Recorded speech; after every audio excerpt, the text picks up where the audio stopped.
ఓం శంకరాయ నమః. ఓం విష్ణువే నమః. ఓం శంభువే నమః. ఓం హరియే నమః. ఓం శివాయ నమః. ఓం గోవిందాయ నమః. ఓం హరాయ నమః. ఓం జనార్దనాయ నమః. ఓం వాసుదేవాయ నమః. ఓం చంద్రచూడాయ నమః. ఓం పద్మనాభాయ నమః. ఓం పరమేశ్వరాయ నమః.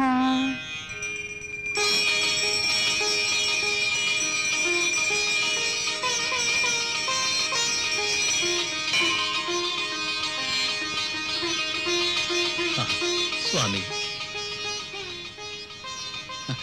చూచితివా దేవి, ప్రసాదము వామభాగము నుంచి పువ్వు పడినది.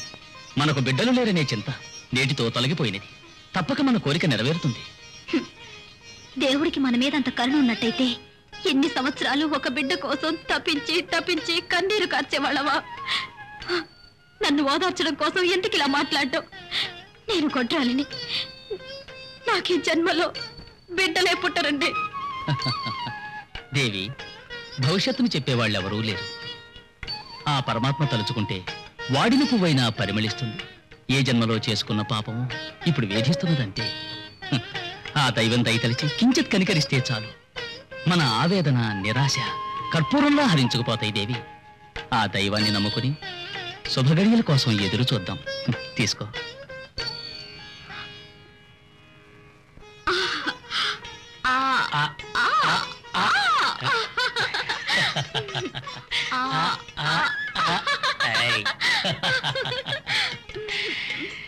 నువ్వు నిజంగానే నా హృదయరాణి.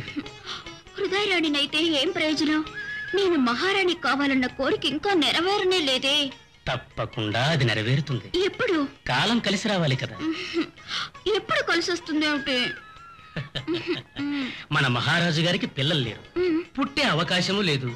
వారి తదనంతరం మీ మాట నమ్ముకుంటే రాణినవుతానో లేదో కానీ ముసలిదాన్నవుతాను. అంతకు ముందే మరేదైనా ఉపాయం ఉంటే ఆలోచించండి. కలత పడకు. నేను రేపే రాజుగారితో వేట కోసం అడవికి వెడుతున్నాను. సమయం చూసి మహారాజుని ఏ సింహానికో పులుకో ఎరగా వేసేస్తాను. ఆ తర్వాత నేను రాజుని, నువ్వు రాణివి. నేనే మంత్రి. ఏ మూర్ఖుడా, మంచం కింద ఏం చేస్తున్నావురా? మంచం మీద నువ్వేం చేస్తున్నావయ్యా?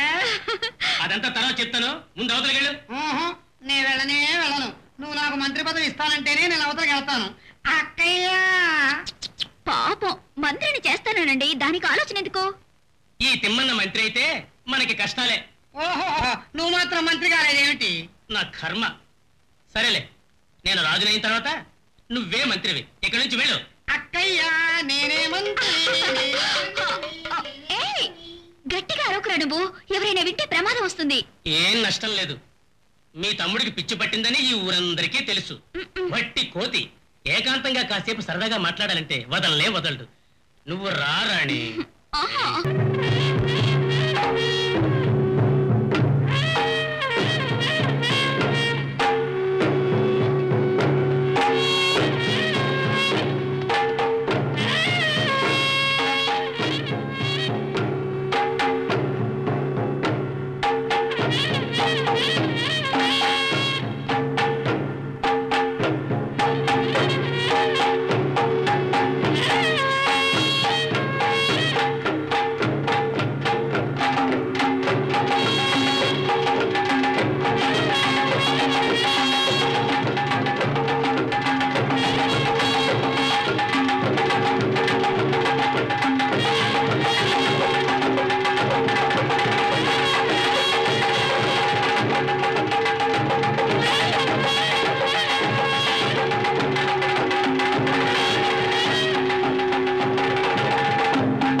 దేవతలు సప్త ఋషులు మొరలిడుచున్నారు. ఆలకించితివా? ఆలకించితిని ప్రభు. మీరు లోక కళ్యాణమునకే ఇవడ సమయం ఏతించినది. కటాక్షింపుడు.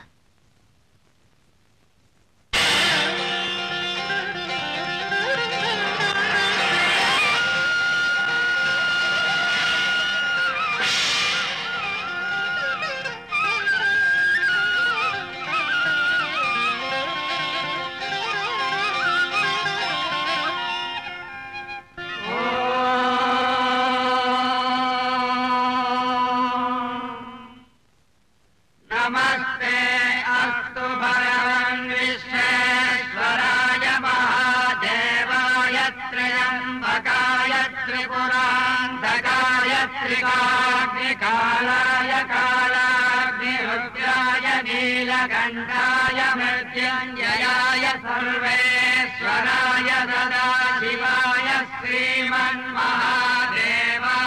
नमः।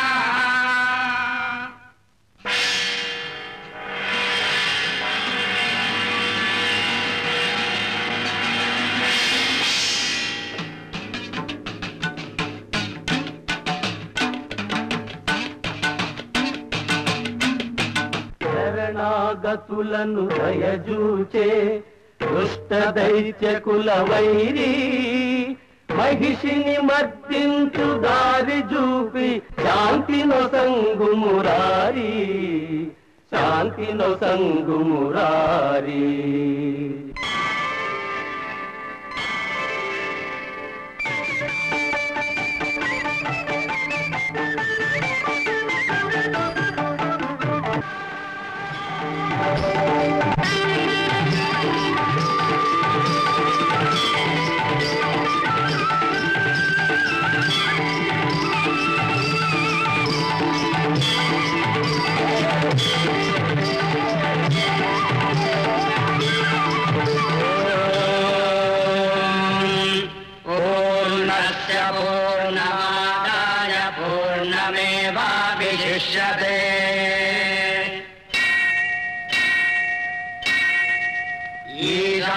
सर्वविद्यानामीश्वरः सर्वभूतानां ब्रह्माधिपतिः ब्रह्मणाधिपतिः ब्रह्मा शिवो मे अस्तु सदा शिवो।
ఏమి ఒక చిన్న బిడ్డ నిన్ను సంహరించినట్టులా కలగంటివా?